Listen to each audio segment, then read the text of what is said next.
Assalamualaikum warahmatullahi wabarakatuh. Tepangaken nami kula Ahmad Hafiz Ramdhani. Absen 3. Narima ing pandum.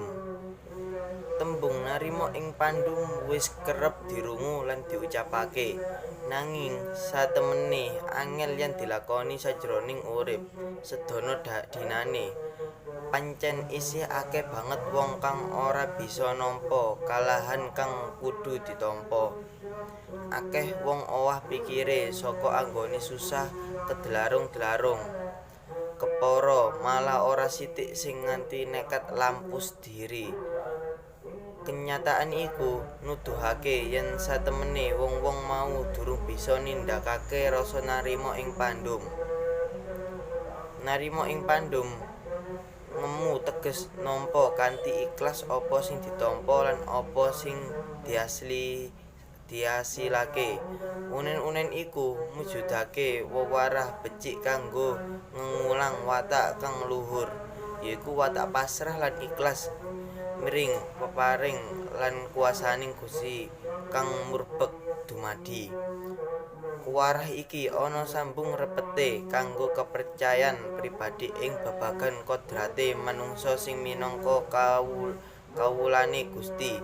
Tegese manungsa minangka titah sawanta kaparingan kewenangan ndonga lan budidaya sakuwate tenaga.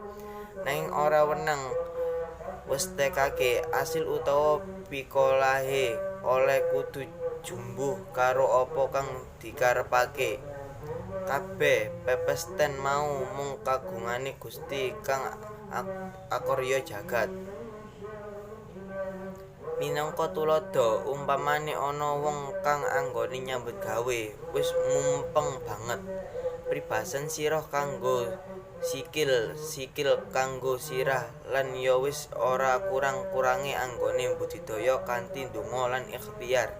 Nanging sanyatane asline ora sepira, kadangkala malah nandhang kapitunan yen lagi nandhang kalahan kang kaya minangkene iki.